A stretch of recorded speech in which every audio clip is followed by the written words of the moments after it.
એક મોટા સમાચાર નેપાળમાં જે પ્રકારે તબાહી થઈ છે તેને લઈને સામે આવી રહ્યા છે. નેપાળમાં કેટલાય ભારતીયો ગુમ હોવાની જાણકારી છે, ફ્લેશ ફ્લડની સ્થિતિ છે અને એવામાં હવે ગુજરાતનું વહીવટી તંત્ર એલર્ટ થઈ ગયું છે.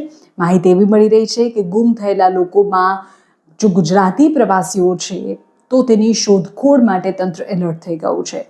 આપણે કહી દઈએ કે આ ફ્લેશ ફ્લડની ઘટનામાં કેટલાક ભારતીયો પણ ગુમ થયા છે અને એવી આશંકા વ્યક્ત કરવામાં આવી રહી છે કે તેમાં કેટલાક ગુજરાતીઓ પણ ફસાયા છે કે જેઓ કૈલાસ માનસરોવરની યાત્રાએ ગયા હતા અને જે તિબેટમાં જે સ્થિતિ સર્જાઈ અને એ બાદ નેપાળમાં જે પૂરની સ્થિતિ સર્જાઈ તેમાં ફસાઈ ગયા છે, લાપતા છે.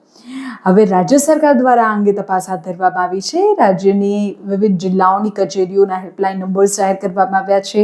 લોકોને અપીલ કરવામાં આવી છે કે જો તમારા કોઈ પરિચિતમાં ફસાયા હોવાની તમને જાણ છે તો તાત્કાલિક સરકારને જાણ કરો. અમદાવાદ કલેક્ટરે તો એડવાઇઝરી પણ જાહેર કરી છે કે અમદાવાદ જિલ્લાના કોઈ પણ પ્રવાસી જો ત્યાં ફસાયા હોય, તમારા કોઈ પરિચિત હોય, સંબંધી હોય, પડોશી હોય તો તાત્કાલિક કલેક્ટરનો સંપર્ક કરો, જાણ કરો.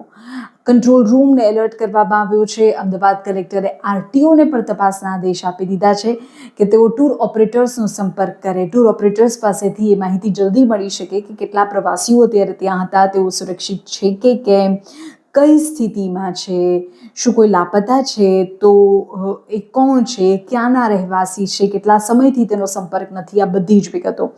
અમદાવાદથી નેપાળ તરફ ગયેલા લોકોની માહિતી ઝડપથી મેળવવા માટે ટૂર ઓપરેટર્સનો સંપર્ક કરવાનો પણ આદેશ આપી દેવાયો છે અને આરટીઓએ પણ વિવિધ ટીમ બનાવીને આ અંગેની કામગીરી શરૂ કરી દીધી છે. આશા રાખીએ કે તમામ ગુજરાતીઓ, તમામ ભારતીયો સલામત રહે, સુરક્ષિત રીતે તેઓ પરત ફરે.